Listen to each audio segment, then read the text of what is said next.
Este síndrome fue descrito por primera vez por el oftalmólogo francés Albert Terson en 1900. Lo definió como la aparición de una hemorragia intraocular en el contexto de una hemorragia subaracnoidea, generalmente secundaria a la ruptura de un aneurisma cerebral en la arteria comunicante arterior. Estudios posteriores demostraron que la hemorragia subaracnoidea se daba en el 87% de los pacientes con síndrome de Terson, siendo el 13% restante debido a hemorragias intracraneales de otra localización. Actualmente se denomina síndrome de Terson a cualquier sangrado intraocular de cualquier localización en el contexto de una hemorragia intracraneal de cualquier localización. A nivel intraocular, la forma de presentación de la hemorragia es muy diversa.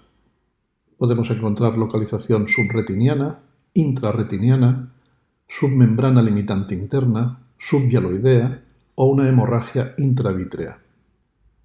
También es muy frecuente que este tipo de hemorragias se localicen en la zona macular. El mecanismo fisiopatológico del síndrome de Terson ha sido fuente de controversia. Tras su primera descripción, se desarrolló la hipótesis del paso directo de sangre desde el espacio subaracnoideo al cuerpo vítreo a través de la vaina del nervio óptico y de la lámina cribosa. Pero en los últimos años se acepta que el mecanismo causal es una hipertensión venosa retiniana secundaria a una elevación de la presión intracraneal. Esta elevación de la presión venosa intraocular produciría la ruptura de los capilares retinianos y, consecuentemente, la hemorragia intraocular. Los pacientes con hemorragia intracraneal tienen una mayor morbimortalidad en presencia de una hemorragia intraocular y, consecuentemente, un síndrome de Terson. La hemorragia vítrea, sin tratamiento, puede durar días, semanas o meses hasta su resolución y puede dejarnos diferentes complicaciones, entre las cuales la más frecuente es la membrana epirretiniana, aunque también puede haber proliferaciones vitreoretinianas y, consecuentemente, desprendimiento de retina traccional. En cada caso en particular se debe valorar el realizar tratamiento para esta hemorragia intraocular. Si bien se ha utilizado el láser YAG para la ruptura de la hialoides posterior y la liberación de hemorragias subhialoideas, la presencia en este caso de membranas epirretinianas posteriores como complicación hacen desaconsejable esta técnica. La técnica de elección en estos casos sería la vitrectomía, con la eliminación completa de la hemorragia y la disección y extirpación de la hialoides posterior.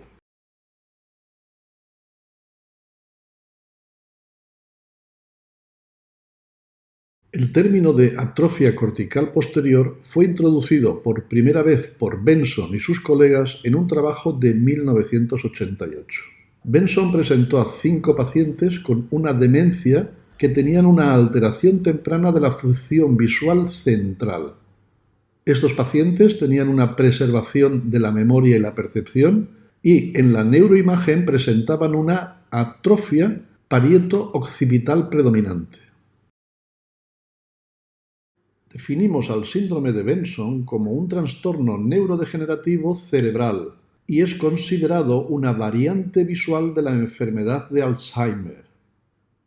En este síndrome se produce una atrofia cortical posterior y parietal que va a afectar a las áreas visuales del córtex cerebral, lo que nos va a producir una serie de síntomas visuales.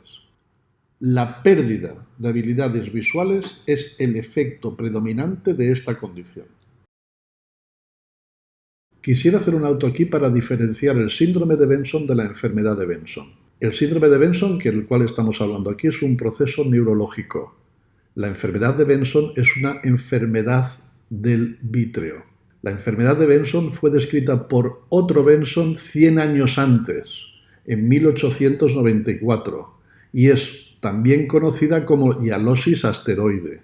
La enfermedad de Benson es un proceso degenerativo del vítreo que se caracteriza por diminutos corpúsculos sólidos, esféricos o de forma discoide, blancos o amarillos y con escasa movilidad suspendidos en un vítreo esencialmente normal. Eso es la enfermedad de Benson. y ahora vamos a continuar hablando del síndrome de Benson. En cuanto a la epidemiología, la edad de inicio de la clínica suele ser entre los 50 a 65 años. Y en cuanto a género, algunos estudios han informado de un ligero predominio del género femenino, aunque otros estudios no han encontrado estas diferencias de género y no se han confirmado.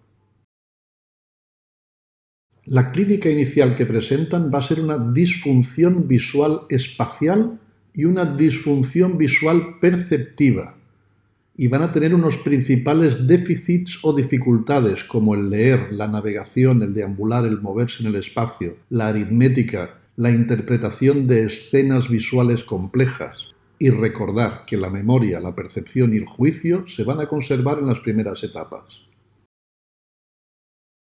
Vamos a profundizar un poco más en la clínica y, dada la preservación de la percepción, la memoria y las habilidades del lenguaje, la ansiedad y la depresión son características de presentación comunes en estos casos. Los primeros síntomas visuales que presentan y que ellos perciben los podemos tachar de inespecíficos e incluyen la visión borrosa y la sensibilidad al deslumbramiento. Las agnosias, la apraxia oculomotora y los fenómenos de percepción se combinan para generar dificultades con conductas visuales complejas como la lectura y la conducción. La dificultad para leer se debe a la apraxia oculomotora, que genera movimientos sacádicos para rastrear palabra a palabra. También se desorientan al seguir las líneas de texto, una desorientación visual. O pueden tener un apilamiento de las letras o cruzamiento visual que identifican las letras cuando hay estímulos vecinos. Y también un fenómeno curioso que es el fenómeno de tamaño inverso, que les resulta más fácil leer letras pequeñas que letra grande. Los pacientes también pueden presentar problemas para leer la esfera de un reloj analógico, para la percepción de la profundidad y la percepción de patrones o superficies con texturas. Y a medida que avanza el trastorno, los pacientes pueden describir prosopagnosia, que es un reconocimiento erróneo de los rostros familiares. No reconocen a sus propios familiares. También una desorientación topográfica o ambiental, y se pueden perder en lugares absolutamente familiares que ellos no reconocen. Algunos pacientes van a presentar dificultades con el cálculo numérico, acalculia, dificultades también para la ortografía o la realización de movimientos coordinados, dispraxia. Otras manifestaciones visuales inusuales pueden ser la sensibilidad al contraste y la persistencia prolongada de imágenes en color. También pueden tener dificultad para identificar objetos estáticos dentro de su campo visual. Y en un 25% de los casos podemos observar que los pacientes padecen alucinaciones visuales. Una nota en este punto que debemos recordar es que la disfunción visual central puede afectar falsamente las pruebas de agudeza visual y campo visual, y parecernos que puede ver menos de lo que en realidad está viendo. Se desconoce la etiología, el origen es desconocido, y todavía no se ha encontrado una relación genética, no existe por el momento una causalidad genética. El diagnóstico se va a basar en el síndrome clínico con evidencia radiológica de atrofia cerebral posterior. En este caso, la resonancia magnética es la más rentable. El diagnóstico diferencial lo vamos a realizar con la enfermedad de Alzheimer clásica, la demencia de los cuerpos de Levy y lesiones que ocupan espacio como tumores o abscesos, también con infecciones como la meningoencefalitis o la enfermedad de Creutzfeldt-Jakob, también la leucoencefalopatía multifocal progresiva, la migraña, la epilepsia occipital y trastornos primarios del estado de ánimo como la ansiedad y la depresión. No existe un tratamiento farmacológico para esta entidad, si bien se han utilizado inhibidores de la acetilcolinesterasa. El tratamiento se basa en la terapia no farmacológica, como la psicoeducación del paciente y familia, terapia visual en centro de baja visión de modo temprano sería interesante, utilizar softwares de reconocimiento de voz, audiolibros, buena iluminación en el hogar y, a pesar de ello, el tratamiento no va a ralentizar la progresión. La intervención multidisciplinaria temprana puede mantener la independencia funcional y mejorar la calidad de vida en estos casos. El pronóstico de esta entidad es una progresión hacia la disfunción cognitiva global, con pérdida de memoria, disfunción lingüística, disfunción ejecutiva, y el horizonte vital en estos pacientes es entre 8 y 12 años. Para aquellos que estéis más interesados en este tema, os dejo dos tablas. La primera, que es la que estamos viendo aquí, es una tabla que es una propuesta de los criterios diagnósticos. Y en esta segunda podéis ver las características de esta patología, del síndrome de Benson. Deteniendo el vídeo las podréis ver con mayor tranquilidad. Como resumen final, recordemos que el síndrome de Benson es un proceso neurodegenerativo en la cual hay una característica que es la atrofia cortical posterior. Se considera una variante visual de la enfermedad de Alzheimer. Los síntomas iniciales se presentan entre los 50 y 65 años y según algunos estudios parece que hay un poco más de predominio femenino. Su etiología es desconocida, no se ha encontrado base genética por el momento. La clínica es visual, con una preservación de la memoria, la percepción y el juicio en etapas tempranas. El diagnóstico es por neuroimagen y no existe un tratamiento farmacológico.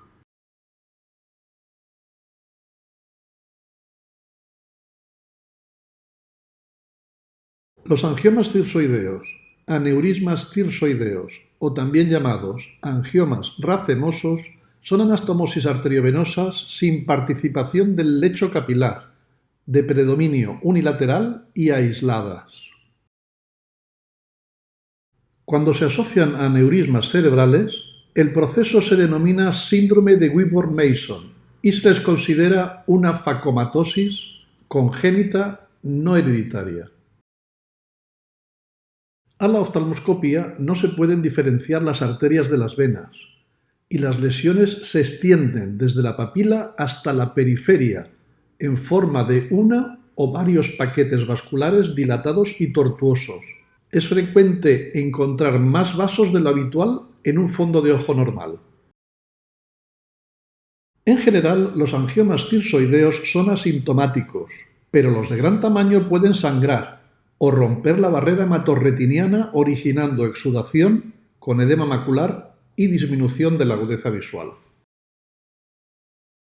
En la angiografía fluoresceínica presentan un rellenado rápido de contraste con poca difusión del colorante, pero si existe exudación sí se aprecian zonas de extravasación de contraste. En cuanto al tratamiento, en general no requieren fotocoagulación a menos que sean sintomáticos y en los casos graves provocan una desorganización retiniana que no es susceptible al tratamiento. Aquí se muestra un interesante caso en el cual en la foto de la izquierda podéis ver una imagen de un angioma racemoso en un paciente de 6 años de edad. Varios años después, en la foto del centro, sufrió una trombosis de vena central de la retina y la foto de la derecha veis como hay una reabsorción del angioma después de haberse hecho una panfotocoagulación.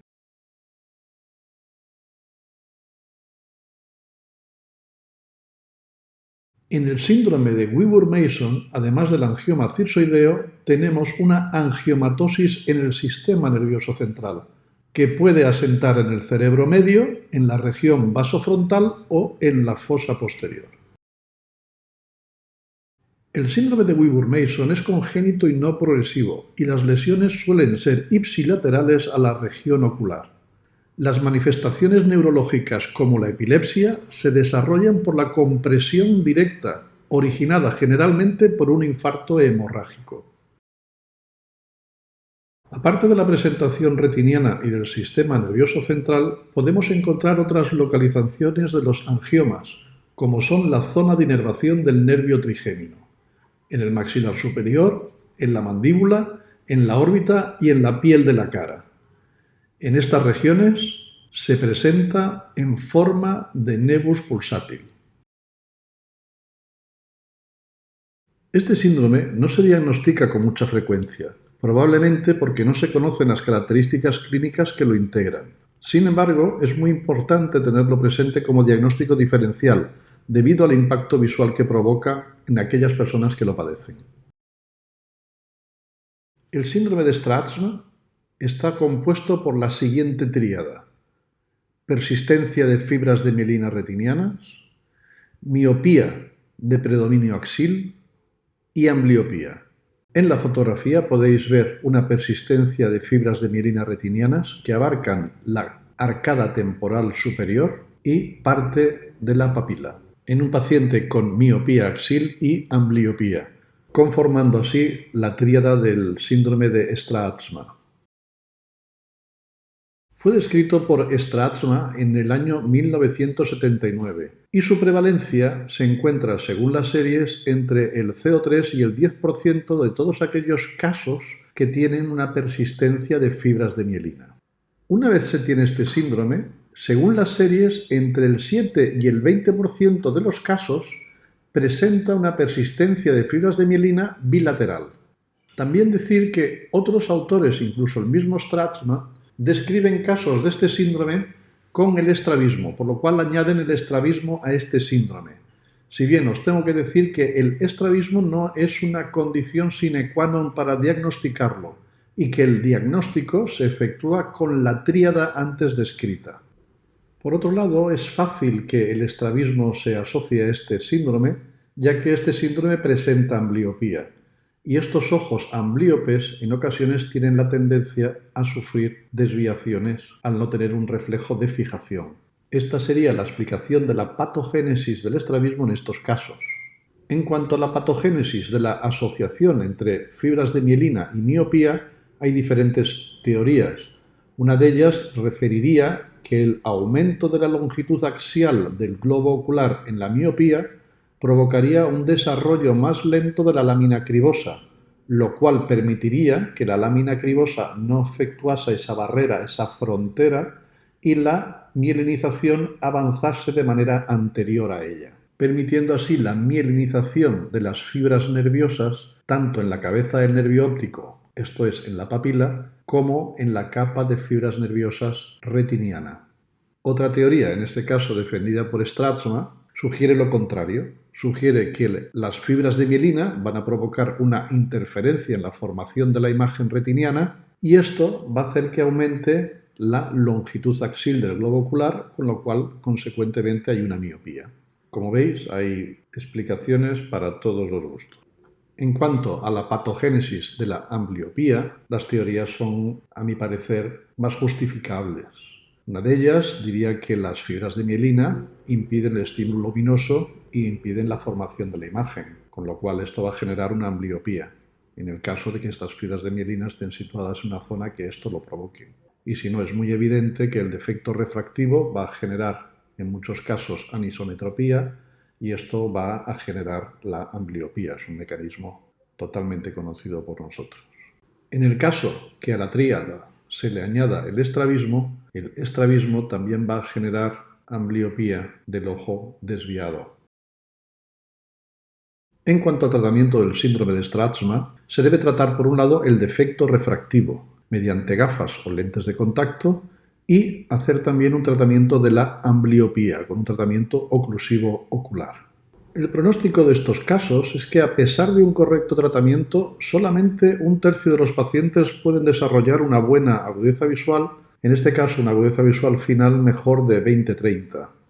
Este pronóstico hace especialmente importante el descubrir este síndrome en etapas tempranas del desarrollo, en la niñez, para poder hacer un tratamiento adecuado y prevenir la ambliopía y el déficit visual permanente. Aquí acaba el vídeo del síndrome de Straatsma y todos aquellos que queráis profundizar más en la persistencia de fibras de mielina os dejo linkado en el vídeo el acceso a otro vídeo en el cual entramos más en profundidad sobre la persistencia de fibras de mielina retinianas.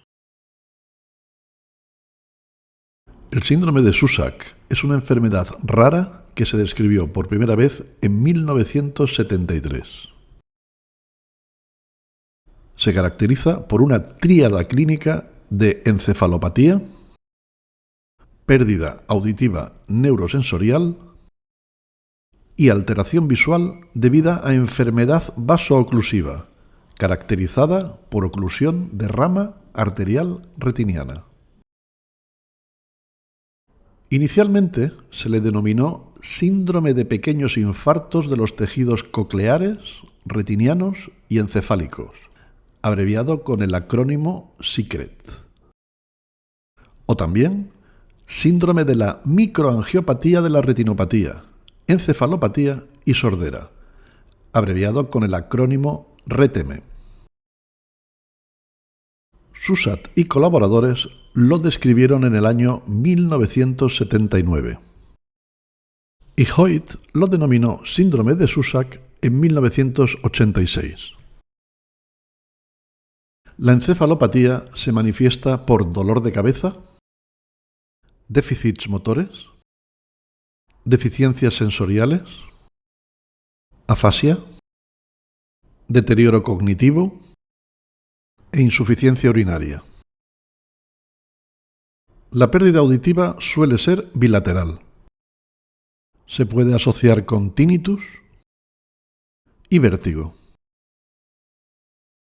La oclusión de rama arterial retiniana puede ser extensa o sutil, y unilateral o bilateral. La etiología específica del síndrome es desconocida.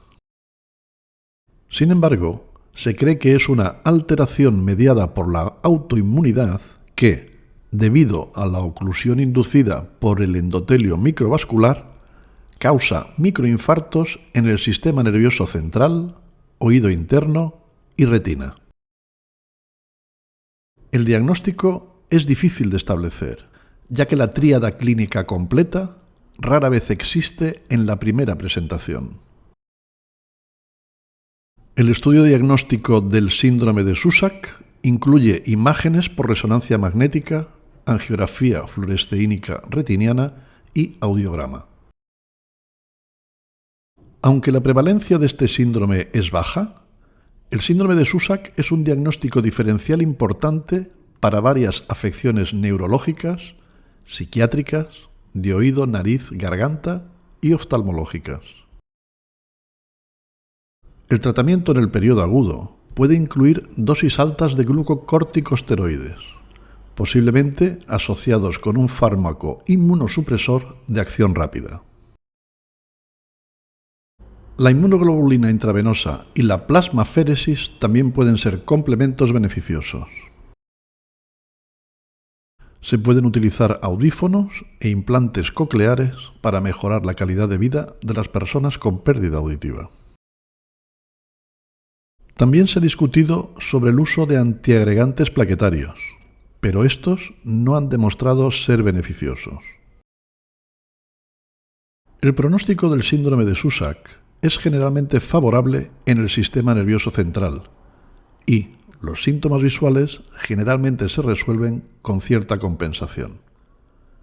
Sin embargo, la pérdida de audición puede ser permanente. Más raramente, los efectos neurológicos del síndrome de Susak pueden progresar hasta la demencia. Recordar la tríada clínica característica del síndrome de Susak. Y recordar también que actualmente se considera que es una endoteliopatía autoinmune que va a causar daño microvascular en el cerebro, el oído interno y la retina.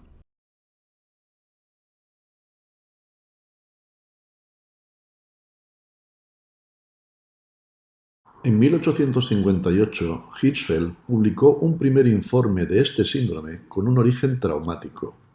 Sin embargo, el término de síndrome de fisura orbitaria superior es atribuido a Rochon y Davignon en 1896. Ellos comunicaron la existencia de este síndrome como una entidad patológica descrita en 4 pacientes con sífilis.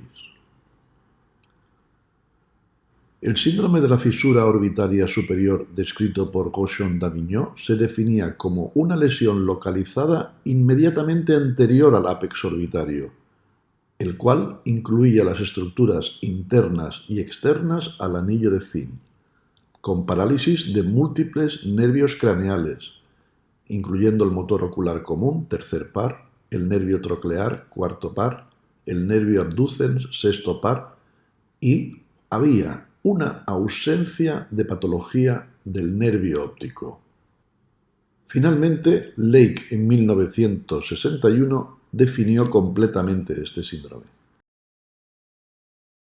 En cuanto a la etiología, las principales causas son traumáticas, aunque es una rara complicación en personas con traumatismo maxilofacial severo, neoplásicas, particularmente el linfoma y el rhabdomyosarcoma, inflamatorias, infecciosas, no olvidemos que Jochon y Davignon lo describieron en pacientes con sífilis, causas hemorrágicas como una hemorragia orbitaria o un hematoma orbitario y causas idiopáticas. Recordaremos aquí la anatomía orbitaria, específicamente a la altura de la fisura orbitaria superior o hendidura esfenoidal, en la cual vamos a encontrar que la atraviesan diferentes pares craneales, el tercero, cuarto y sexto, y la primera rama del quinto par o rama oftálmica del trigémino. También lo hace la vena oftálmica y ocasionalmente la rama orbitaria y la arteria meningia media. La hendidura esfenoidal es un espacio formado por las alas mayores y menores del esfenoides y comunica la órbita con la fosa craneal media.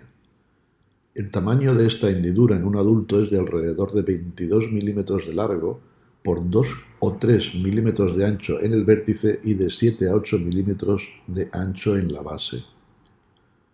El tendón del músculo recto lateral va a dividir la fisura en dos partes.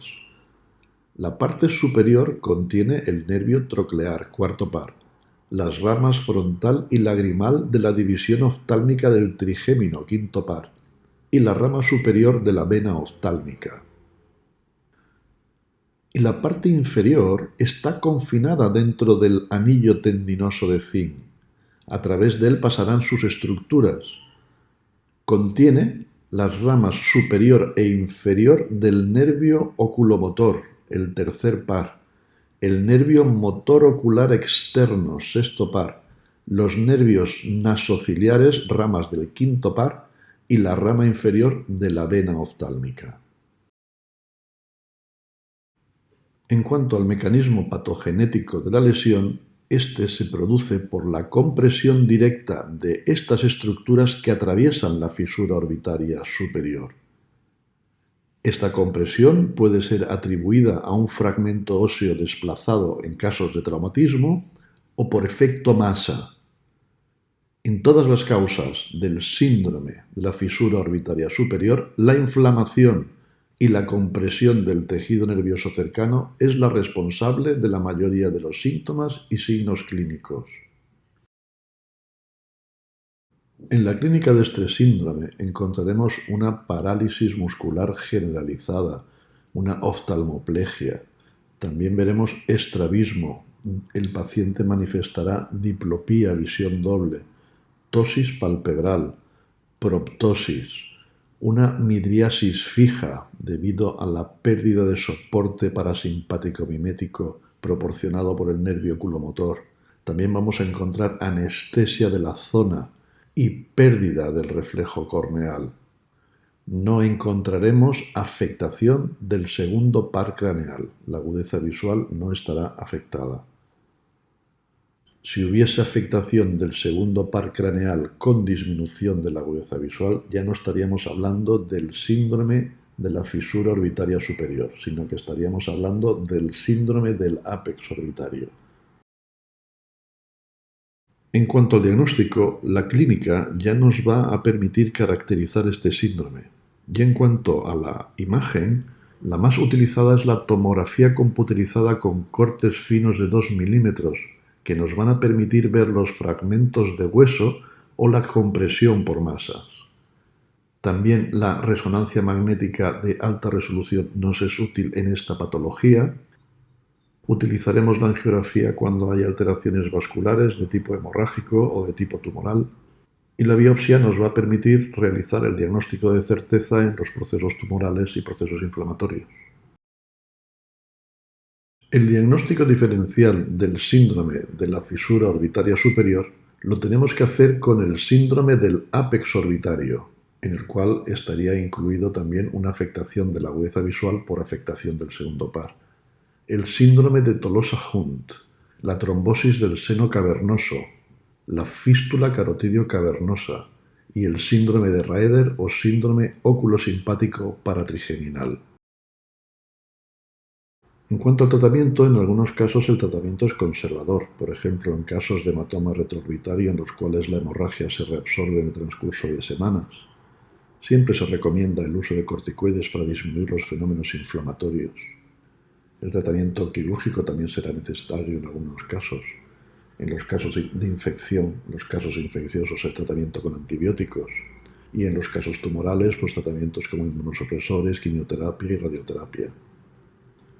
En cuanto al pronóstico, va a depender de la causa. Siendo una recuperación completa, los autores describen una recuperación completa entre el 20 y el 40% de los casos que reciben tratamiento con esteroides. La recuperación puede ser lenta y se entiende que puede durar incluso meses, considerándose una recuperación completa a partir del sexto mes. A partir del sexto mes ya va a ser más difícil que haya mejoras. Lo que sí que podemos hacer en cuanto al pronóstico es que es importante la instauración del tratamiento adecuado de forma precoz para disminuir la posibilidad de estas lesiones permanentes. El síndrome de Schwarz-Matsou es un desprendimiento de retina que se asocia a otras alteraciones oculares de las cuales vamos a hablar en este vídeo. Típicamente se define como la tríada de desprendimiento de retina regmatógeno, uveitis anterior y glaucoma. Aunque veremos más adelante que redefiniremos los conceptos de uveitis anterior y de glaucoma. Fue Schwarz en el año 1973 quien describió este síndrome como una hipertensión ocular con iridociclitis asociada a un desprendimiento de retina regmatógeno. El desprendimiento de retina en el síndrome de Schwarz-Matsou es un desprendimiento de retina de origen regmatógeno, causado típicamente por una diálisis en la hora serrata o una rotura en el epitelio no pigmentado de la pars plana, o debido también a una rotura de la pars plicata del cuerpo ciliar. También podemos encontrar en la literatura que se han descrito casos del síndrome de Schwarz-Matsou en la extrema periferia retiniana, con agujeros o desgarros en la extrema periferia retiniana. Suele existir un antecedente de traumatismo contuso, un traumatismo no perforante ocular, que ya Schwarz en su casuística describió que aparecía en un 50% de los casos. La uveitis de este síndrome es una uveitis que no responde al tratamiento, que es resistente a los corticoides tópicos y que no parecía una iridociclitis inflamatoria, una uveitis anterior inflamatoria. Además, se resolvía completamente sin el tratamiento específico cuando la retina se reaplicaba. Fue en 1986 cuando Matsuo realizó paracentesis en estos pacientes y usando microscopía electrónica de transmisión estableció que las células presentes en el humor acuoso eran en realidad segmentos externos de los fotorreceptores, más que células inflamatorias, eran segmentos de los fotorreceptores. Él vio que la estructura laminar de estos fragmentos le llevaba a la conclusión de que podrían haber sido derivados de los bastones.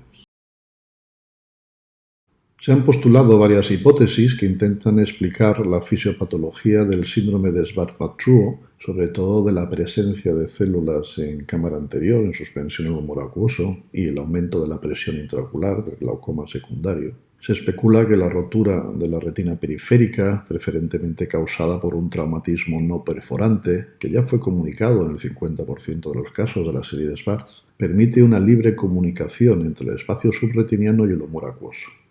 O sea, de alguna manera, lesiones en el epitelio no pigmentado de la pars plana del cuerpo ciliar o la pars plicata del cuerpo ciliar pueden establecer una comunicación directa entre el espacio subretinal y el espacio en donde se encuentra el humor acuoso por contigüidad. Esa comunicación es una comunicación por contigüidad.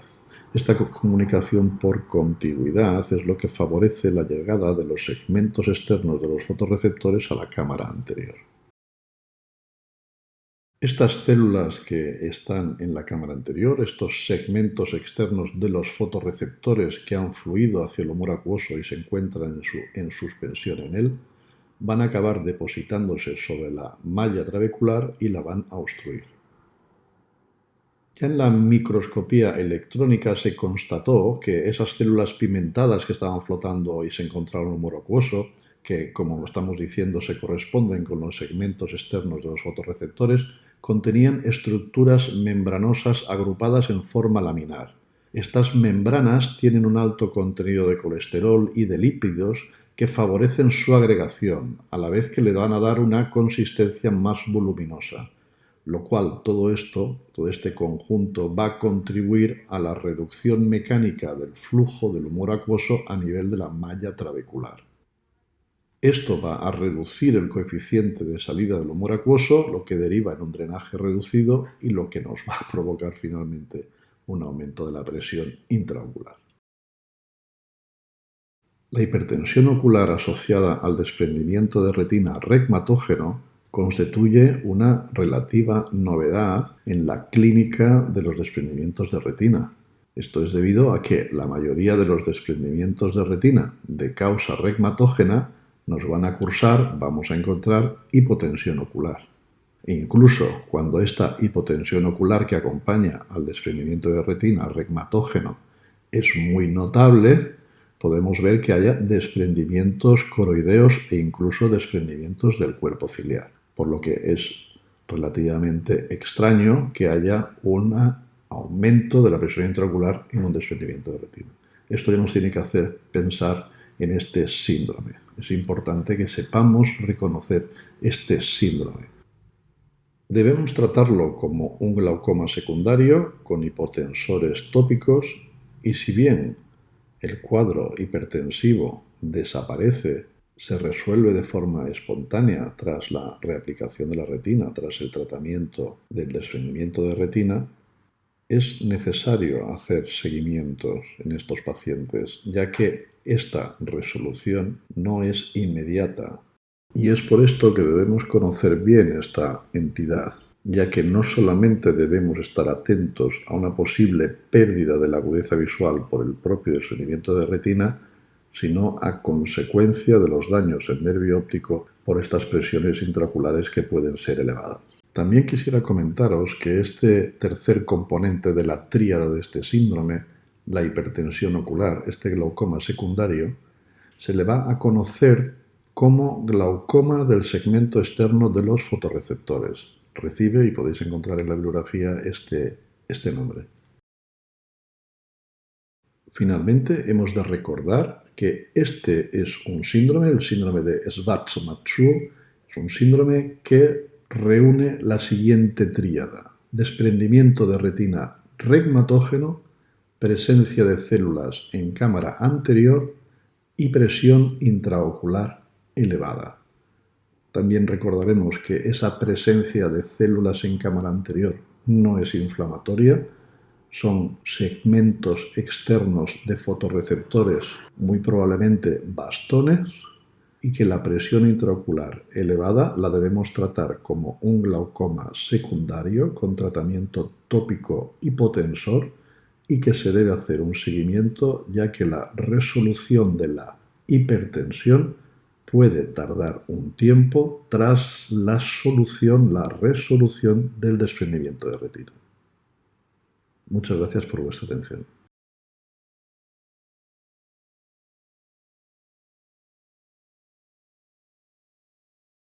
El síndrome oculoglandular de Parinot se caracteriza por la tríada de conjuntivitis, linfadenopatía regional y fiebre. La linfadenopatía regional suele ser en estos casos preauricular, es dolorosa y en algunas ocasiones se puede abscesificar. Puede crear un absceso y una colección de pus y se debe de drenar mediante punción y aspiración con aguja fina, por ejemplo.